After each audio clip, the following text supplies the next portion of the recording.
Buenos días, que Dios me lo bendiga a todos los que están ahí. El día de hoy me toca, estaba haciendo un mensaje que se habla sobre la gratitud. ¿Cuántos de nosotros pensamos o creemos que nos merecemos todos? Muchas veces, cuando en nuestro diario vivir, cuando somos niños, nuestros padres nos enseñan a decir gracias, pero no vemos la magnitud de esto. Pensamos que todo a nosotros, que todo debe estar servido para nosotros y sencillamente no es necesario dar gracias o valorar el esfuerzo que hacen los padres, ¿no? Al comenzar este estudio, puedo ver que y contemplar que esta palabra de gracias o gratitud conlleva un sinfín de decisiones que nosotros tenemos que tener, ¿no? Porque cuando uno agradece y sabe lo que significa eso, está valorando el esfuerzo de muchas personas que hicieron posible algo para que tú tengas en tu diario vivir, como decir, un beneficio, un privilegio. No valoramos esto. A veces cuando somos pequeños, cuando somos niños, vemos que nos amanecemos, estamos a punto de ir al colegio y ahí está nuestra lonchera, o cuando llega la hora de comida, hay comida en nuestra mesa, en nuestro plato. Todas estas cosas, a veces por lo más sencillo que parezca, demandó un esfuerzo, una planificación para hacer dicho desayuno o dicho almuerzo. Incluso cuando llegan los días festivos que nosotros tenemos como el cumpleaños o a veces como el año nuevo, que en países ven sobre la Navidad y están viendo la forma de cómo brindarle no solamente una cena, sino también un regalo físico para los pequeños, quizás carritos, robots, infinidad de juguetes, ¿no? Igual para las niñas que hay muñecas, ahora tablets, todas estas cosas. Pensamos y creemos que el esfuerzo humano que hicieron los padres o que hizo esa persona para darnos este regalo, no valorarlo como tal, ¿no? Y solemos decir gracias. Y cómo uno se da cuenta que es valorado sencillamente a través del tiempo, ¿no? A través del tiempo, si la persona valoró ese regalo, te lo va a demostrar sin necesariamente que tú le puedas decir. Algo así pasó en el tiempo de Israel. En el tiempo de Israel, cuando Moisés los liberó a este pueblo, que eran más o menos 2 millones a 3 millones de hebreos, lo que es hoy en día es el pueblo judío. En ese entonces se llamaban hebreos porque eran los que cruzaban del otro lado, eso significaba, porque estaban en Egipto y ellos habían cruzado del otro lado, por eso significaba hebreos. Sencillamente podemos ver y contemplar que esta gente ya estaba envenenada en sus corazones, ¿no? Dios les mostró prodigios y milagros a través del llamado de Moisés, con los prodigios y milagros de cómo Dios demostró en la misma tierra de egipcio que simplemente él tenía el control de todo y que sus dioses sencillamente no existían, eran falsos, eran vacíos, era una falacia que el ser humano se había inventado en aquella época, hablando del imperio o del reino egipcio, de las pirámides, todo eso, todo lo pomposo que tenía, todo, porque era una potencia a nivel mundial, el número uno en esa época de Moisés. Y vemos y contemplamos que Moisés nada de lo que él pudo aprender cuando se crió con los egipcios y fue a las escuelas, las estrategias militares, tácticas militares, como hablar con las masas seguramente, los idiomas que él tenía, no lo hizo a su forma o creencia que él había sido adoctrinado, encaminado, adiestrado sino lo hizo a la forma de Dios. Dios le dijo, anda a la casa de Faraón y dile, deja ir a mi pueblo. Más o menos como 10 veces. Las 10 plagas están ahí. Pero este hombre no quería. Y demostró el poder, no de él, sino el poder de Dios se demostró ahí. Y sencillamente Faraón tuvo que decir, sí, vaya.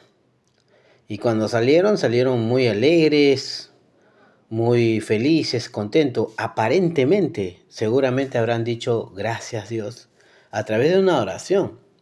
Porque siempre hemos visto estas escenas, ¿no? Más de una vez en la Biblia y la vamos a seguir viendo.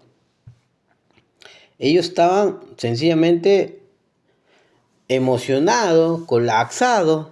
Se formó la Pascua, murieron los hijos de los egipcios, un gran dolor para ellos, pero el pueblo de Dios se estaba preparando para el día siguiente sencillamente salir en libertad. 400 años a 430 años de su, sencillamente de su exilio, no es exilio, sino de su prisión, de sus cadenas, de la servidumbre que ellos les presentaban, tanto así que los mataban a algunos niños que nacían, y infinidad de cosas que pasaron.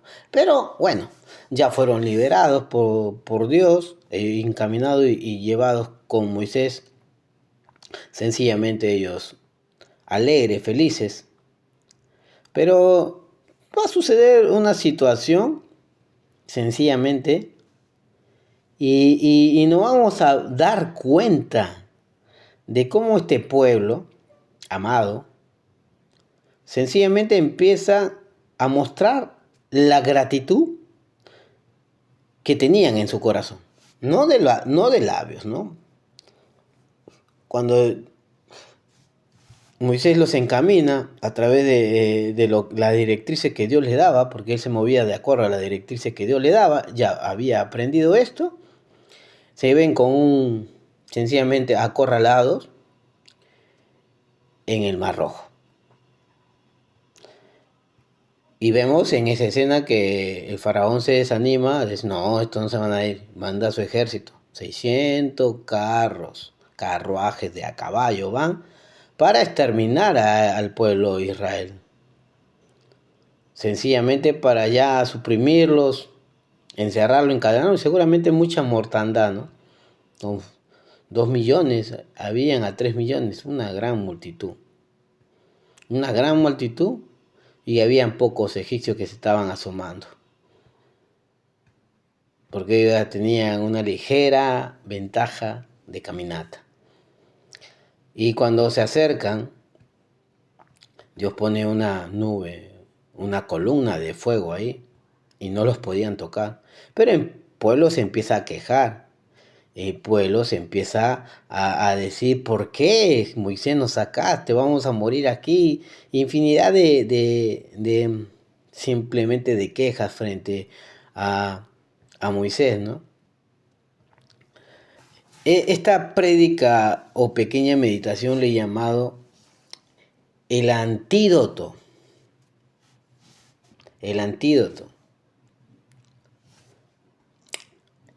hacia la queja. Simplemente gratitud. La gratitud, el antídoto contra la queja. Porque si tú sencillamente eres agradecido y sabes lo que significa esta bendita palabra, te vas a dar cuenta que nosotros, todos nosotros, tenemos que ser agradecidos con lo que Dios nos ha permitido vivir. Desde pequeños, aún de adolescentes, jóvenes. Porque sencillamente vamos a llegar en un momento donde ya las cosas no se ponen bien, sino se van poniendo peor. ¿Y qué sale de nuestro corazón y se refleja en nuestra boca a través de nuestras palabras? ¿Son quejas? ¿Amargura? ¿Qué es? realmente lo que tenemos en el corazón? ¿Qué es lo que mostramos realmente? Porque vamos a ver circunstancias seguramente como personas que somos. Sabemos que hay días buenos como también hay días malos. Aún siendo cristiano, no siendo cristiano, tienes que pasar esas dificultades porque también hay cristianos que pasan enfermedades terminales como cánceres, como tuberculosis. En la pandemia hemos podido ver que también un cristiano se puede enfermar y aún incluso se puede morir, ¿no? Con la diferencia que sabemos a dónde se va ese hijo de Dios o esa hija de Dios. Esa es la gran diferencia, nuestra gran esperanza que es anclada en la promesa de Jesucristo, ¿no? Aunque nosotros no podamos ver el lado espiritual, sencillamente, sabemos que sencillamente se cumple lo que has dicho, ¿no? O muerte, ¿dónde está tu aguijón? O sepulcro, ¿dónde está tu victoria? Se cumple que Dios estableció que todo hombre muera una sola vez y después el juicio. Pero la gran diferencia del que tiene a Cristo en su corazón, que ya ha sido justificado por la sangre del Cordero y ya es salvo. Esa es la gran diferencia. Creo que es una gran diferencia porque los que no tienen a Cristo sencillamente se van a levantarse para condena, ¿no? No hay ya no haya. Leamos Hebreo y nos hemos dado cuenta cuántas cosas nos, nos da una pequeña luz y una gran luz a la vez de cómo Jesús hizo una obra redentora para salvarnos del infierno. Y bueno, volvamos al tema central que es la gratitud, el antídoto perfecto para la queja. Cuando vemos a este pueblo renegar de Dios, ahí, a unos cuantos metros, a unas cuantas horas de la gran maravilla y prodigio que había visto ellos enfrente de Faraón y de su poderío, de su nación, de cómo Dios a ellos los cuidó, los protegió y los liberó. Ahora había una duda y sencillamente todos se estaban quejando. Todos. Escuchas la voz de un pequeño que se está quejando, es un poco molesto. Ahora escucha la voz de miles, de 2 millones a 3 millones. Quejarse. ¡Wow! ¿Cómo habrá estado Moisés? Moisés toma una gran decisión en el capítulo 14 del Éxodo y tenía una dificultad, fue a Dios y Dios le dijo, ¿qué haces acá? Ya no ores, marcha y pon la vara ahí, porque hoy día ya no volverás a ver a estos enemigos. Y sencillamente pasa lo que le dice Dios, ¿no? Pone la marcha hacia el mar y se abre y llegan a pasar en seco. La columna de fuego estaba impidiendo que los egipcios puedan lastimar a un hebreo, a un hijo de Abraham. Porque había una promesa que había hecho años atrás Dios a Abraham y ya estaba al punto de cumplirse esta promesa y no había obstáculo que puedan impedir esto. Es un gran principio, ¿no? Seguramente vamos a predicar más adelante este tema. Pero, como volvemos, ¿no? Ellos no tenían la gratitud en sus corazones.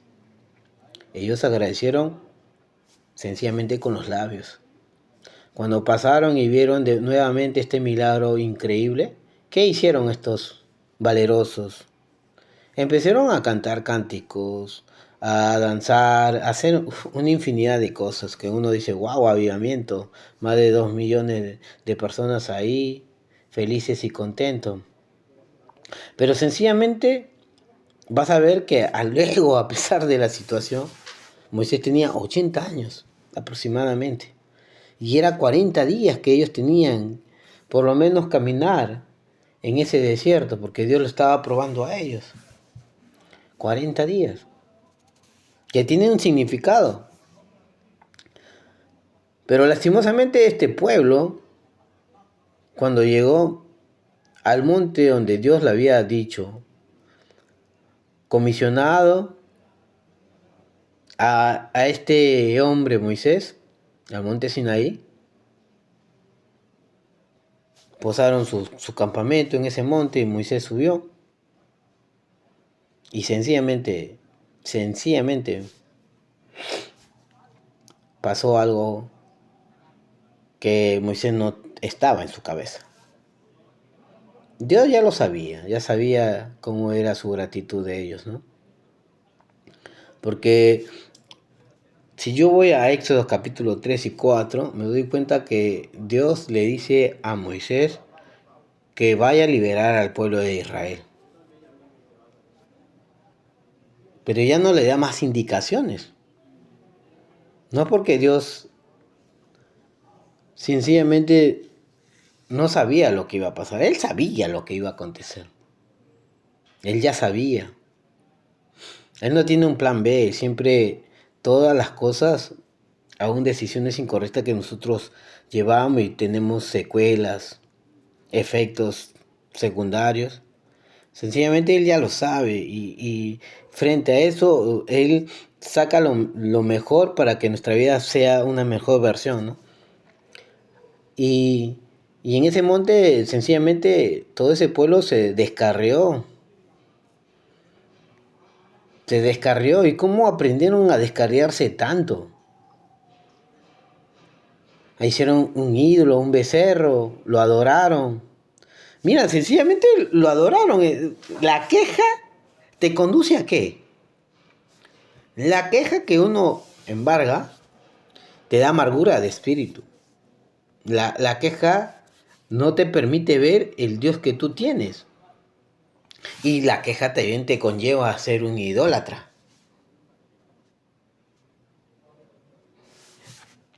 Eso es lo que pasa a veces cuando nos olvidamos de lo que Dios ha hecho en nuestra vida. Eso es lo que pasa cuando pensamos que todo lo merecemos nosotros. Sí, seguramente hay beneficios que tenemos, privilegios que tenemos. Pero eso no conlleva a tener la palabra, el antídoto perfecto en nuestra vida para la queja, que es la gratitud. Sencillamente pensamos o creemos que Dios tiene que portarse de acuerdo a lo que nosotros pensamos. Y cuando Él hace algo aparentemente que no está de acuerdo a nuestros pensamientos, a nuestro criterio, que decimos, ¿qué pasa? Yo decreto, yo ordeno. ¿Qué pasa? Y vemos en la cruz del Calvario que Jesús no dijo, yo decreto en el nombre mío que esto, no. Si se te es tu voluntad. Es increíble ver, contemplar esta gran dificultad que ellos cruzaron. Ahora lo sentencia a Dios. ¿Sabes qué? Anda con este pueblo. Es tu pueblo, Moisés, no es el mío. Es tu pueblo, tú. ¿Cuántas quejas y cuántas excusas me pusiste en el Sinaí? Ahora, mira. Ahí está. Estás en el mismo escenario que yo. Yo quiero hacer algo, pero tú no querías. Ahora tú quieres hacer algo y este pueblo no quería. Quería que hable Aarón por ti. Ya, ahí está Aarón. ¿Quién hizo el ídolo? Aarón. Aarón. Porque en el corazón de Aarón también estaba esto, que él no sabía agradecer a Dios. Había crecido, disciplinado por serie de cosas que él no tuvo esa facilidad de decirte, no, yo no lo voy a hacer, sencillamente. No, él hizo el ídolo. Cuando se justifica, ¿sabe qué? Juntamos esto, lo puse ahí y salió un becerro. No dijo, ¿sabes qué? Me equivoqué, perdóname, Moisés, perdóname, Dios. No dijo eso, él dijo, no, yo a ver, le eché el oro y se salió el becerro. Nos damos cuenta que la queja sencillamente no nos hace ver, nos vuelve ciegos, no nos hace valorar lo que se hizo por nosotros. para conseguir algo que para nosotros sea de provecho. No se hizo esto. Podemos hablar, decir gracias, gracias, pero por dentro no sabemos lo que ha significado el esfuerzo sobrehumano de las personas que están alrededor tuyo, que son los padres, algunos tíos quizás, o los líderes. No valoramos estas cosas que Dios ha permitido que tengamos, no valoramos el esfuerzo que hacen los pastores en los estudios, cómo llevan la iglesia, en los líderes, cómo se van sacando creatividad para los diversos ministerios. No solamente es poner un cronograma, hacer, no, sino cómo llevar todo esto, una disciplina, que lo que cuesta, o sea, el sacrificio que enfrentamos, cómo nos paramos firmes, decir gracias por esto. ¿Cuánto nosotros hemos perdido esto, el antídoto de la gratitud en nuestra vida? Y sencillamente nos hemos orillado a hacer, no nos damos cuenta, ciegos en esta parte.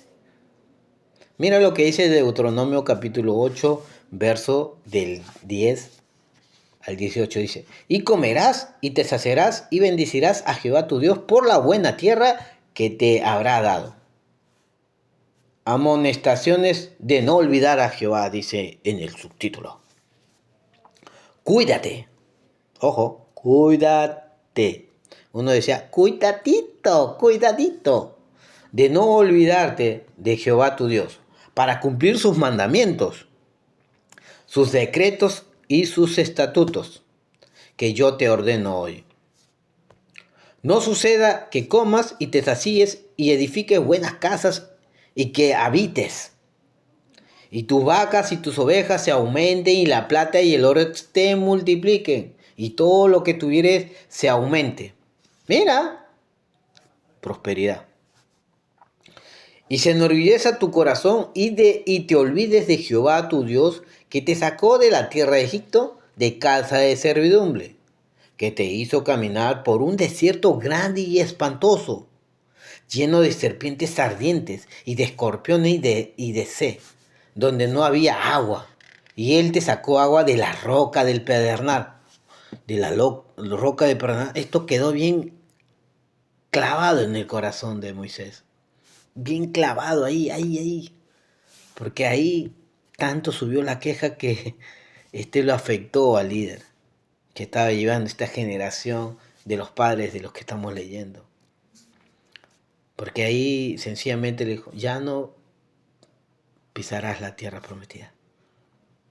Dios sabía lo que iba a acontecer.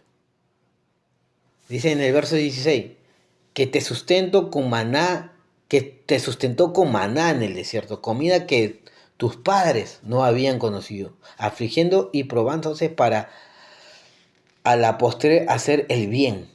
Y digas en tu corazón, mi poder y mi fuerza de mi mano me han traído esta riqueza. Si no te acuerdas, acuérdate de Jehová tu Dios, porque Él te da el poder para hacer las riquezas a fin de confirmar su pacto que juró a tus padres, como en este día. Recuerda muy bien esto. Quiero que entiendas algo. Dice Dios, frente en la experiencia que tuvo Moisés dirigiendo a un pueblo de más o menos 2 millones a 3 millones, y ese pueblo adulto que había tomado decisiones incorrectas de quejarse, de hacer infinidad de cosas, habían complot, de verdad una infinidad de cosas pasó Moisés, Josué, pero a pesar de estas cosas, Dios había prometido que tenían que llegar a esta tierra prometida.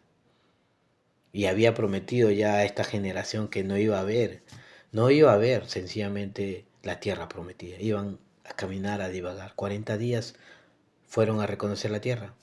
Esos 40 días, un año por día será. Van a morir todos en el desierto esta generación perversa. Los hijos menores de 20 años sí llegarán. Él lo había prometido. Y murieron. Cuando murieron, Moisés reúne a la nueva generación. Estaba todavía Aarón. Y sencillamente vamos a poder ver cómo Dios empieza a llamar a José al liderazgo, al hijo de Aarón, nuevo sacerdote.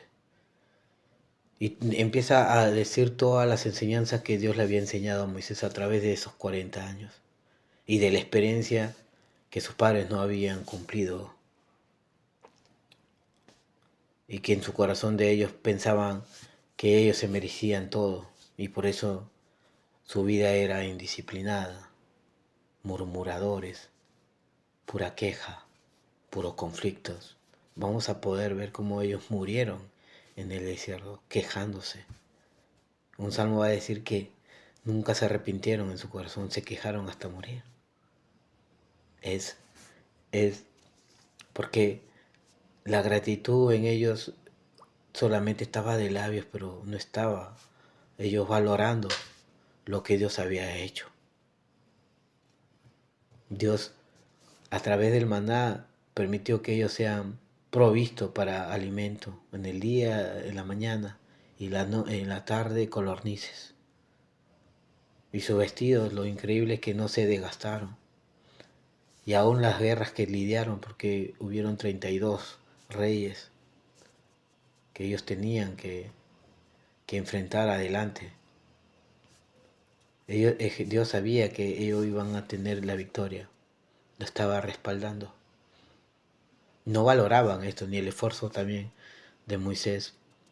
Veo en el capítulo 33 de Éxodo que Dios le dice, ¿sabes qué? Déjame destruirlos y yo te haré de tus lomos, haré una nación nueva. Empezamos de cero, hijo, hiciste un buen trabajo. Y Moisés dice, no, ¿qué van a hablar de ti, Dios? De todas formas van a morir.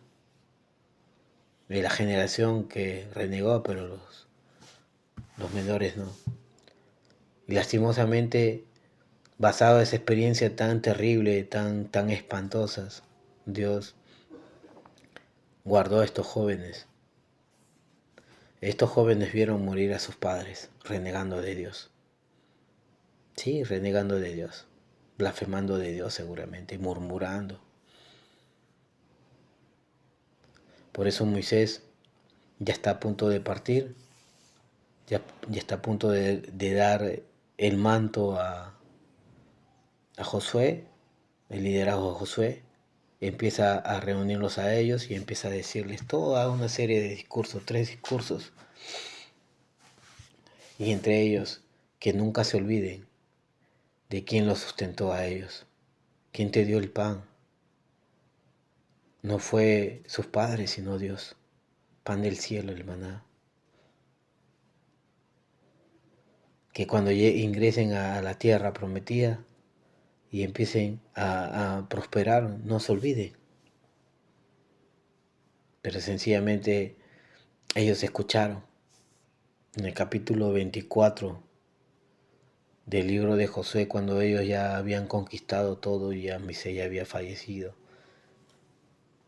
Ya Josué 110 años, había pasado 30 años. Y podemos decir que este hombre, decir esto, yo en mi casa serviremos a Jehová, y a veces pensamos que esto no conllevaba una decisión que todos iban a decir amén, amén.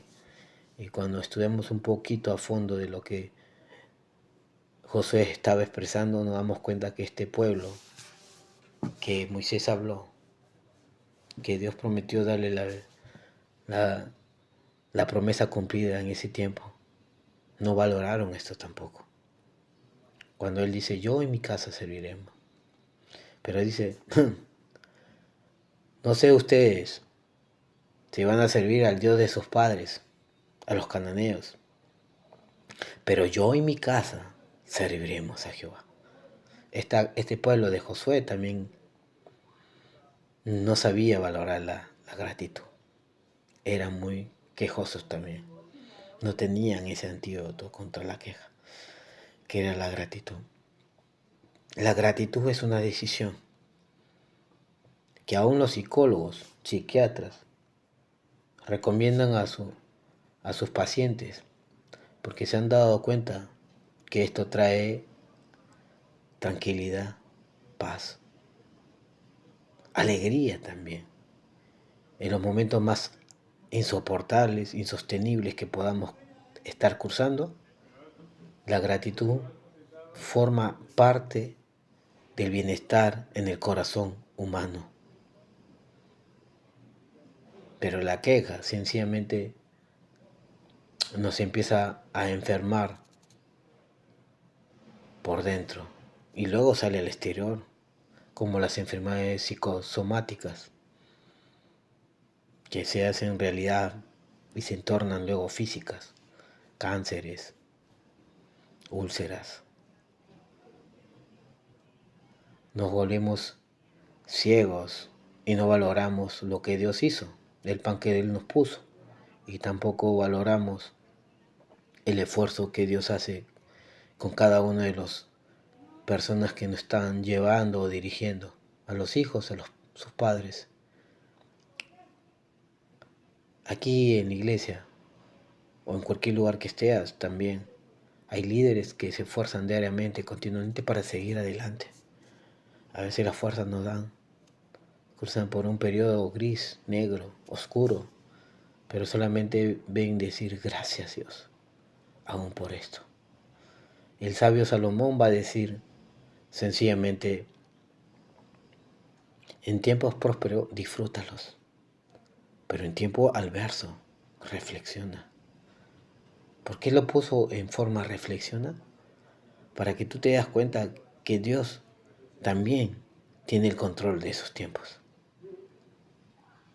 David va a decir en uno de sus salmos, Dios, no me des poco para no renegar de ti. No me des mucho para no olvidarme de ti. Dame lo necesario para vivir. ¿Por qué expresaron esto? Porque ellos se dieron cuenta que había gente que adoraba a Dios y buscaba a Dios en sus peores momentos, pero cuando eran prosperados sencillamente se olvidaba. Tenía una referencia el rey Saúl. Cuando era próspero se olvidó de Dios. ¿Y tú? ¿Cómo estás? ¿Tienes el antídoto frente a la queja, que es la gratitud? ¿Te has puesto a pensar qué es lo que tienes que agradecer el día a día? El aire que respiras es un privilegio. Y eso se agradece porque Dios lo hizo perfecto. La salud que tú tienes se agradece. Lo que te pone a la mesa Dios se agradece. Si tienes un trabajo, agradece. Si no lo tienes, agradece. Porque déjame decirte que Dios está ahí en esos momentos tan solitarios que tú puedas pensar, Él está ahí. Agradece. Porque cuando tú agradeces, pasa algo en los cielos. Sencillamente, que la mano de Dios se mueve. Por eso creo yo que Jesucristo lo encajó a través de las palabras de Pablo cuando dice, por gracia soy salvo, por medio de la fe. Y esto no es de vosotros, pues es un don de Dios. Sí, Jesús fue agradecido por la obra redentora. Él cuando murió dio gracias. En todo momento agradeció. Y cuando resucitó, seguramente que sí, daba gracias a Dios. Él enseñaba la gratitud. Pablo va a decir, en todo tiempo, sea agradecido. En todo tiempo, en todo momento. Tú tienes que entender algo que Dios no, no conlleva a que nosotros podamos tener la tristeza en nuestro corazón y que eso se vuelva a quejar. No, la queja es una decisión. Si te quieres quejar, es una decisión, no es una emoción. Pero si te quieres ser agradecido, también es una decisión. El día de hoy tú tienes que entender esto. Que Dios está aquí y hay que agradecer todo lo que tengamos. No nos olvidemos de agradecer el pan que Dios nos ha dado. al proveedor. Eso se trata la vida cristiana, de agradecer continuamente. Recuerda muy bien esto. Dios está buscando a gente que empiece a darse cuenta que ha fallado y que ya no va a volver a fallar en esto. Quizás no sabías la magnitud de la gratitud. Es un ejercicio, sí, tienes que ejercitarlo. ¿Y dónde se ejercita? En todas circunstancias. Cuando hay circunstancias adversas, gracias. Cuando hay circunstancias positivas, prósperas, gracias. En todo momento se agradece a Dios. En todo. Recuerda a esos 10 leprosos que Dios sanó y solamente fue uno agradecerle. ¿Y los otros dónde están?, decía Jesús. Fueron 10. Solo volvió este que es samaritano. ¿Y los otros dónde están? Así es Dios también. Cuando te ve, Grecia. Este es mi hijito. Este es mi Victoria. Este. A veces se pone en modo fastidioso. Pero este es diciendo, perdóname. Gracias por todo. Así que amigo, amiga, entiende algo. Tú tienes que agradecer a Dios en todo. Si te levantas y eres una persona casada, agradece a Dios por tu esposa, por todo lo que es ella, por todo lo que hace. Agradece a tus hijos, si los tienes, aquí en este país, en esta nación. Agradece. Agradeces a Dios por un techo que tienes, por la seguridad que sabes que Dios va a hacer algo. Agradece. Agradeces a Dios por la iglesia donde congrega. Agradece por tus pastores, líderes. Agradece a Dios en todo. Cuando haga las cosas y cuando pensemos que no está haciendo, Él está haciendo algo siempre. La salvación fue marcada para decir gracias, porque por gracia somos salvos por medio de la fe. Y esto no es de vosotros porque es un don de Dios. Es la gratitud que Dios encerró en lo espiritual para que nosotros tengamos victoria y para que estas cosas, cuando venga el tiempo malo, las dificultades, las circunstancias adversas, podamos decir, Dios tiene el control de todo esto. Y como Dios ha prometido, Él lo va a hacer. A veces leemos un texto y decimos, no, Dios no es hombre para que mienta, ni hijo de hombre para que se arrepienta. Él lo dice y Él lo hará. Él promete y lo cumplirá. El número 23:19 dice eso. Y en el verso que continúa, que es el 20, también dice, pues Dios ha destinado bendecirte y nadie podrá impedirlo. Así que si Dios determinó bendecirte, nada va a impedir que seas bendecido, siempre y cuando no tengas quejas, porque ahí sí se retiene la mano de Dios. Podrás amontonar muchas cosas, pero sencillamente tu vida no tendrá ese significado tan dentro de nosotros que es la gratitud que nos da todo, aún en momentos que no lo veamos. Así que Dios te bendiga grandemente. Espero que esto te pueda servir en un futuro. Espero que tú siempre busques a Dios y le digas gracias. Gracias, Dios, por todo lo que tú me has dado. Gracias, Dios, aún por las personas que me quieren hacer mal. Aún por todo, Señor, gracias. Por todo las formas, por todo las cosas que nosotros tengamos que decir. Este es el lenguaje del cielo.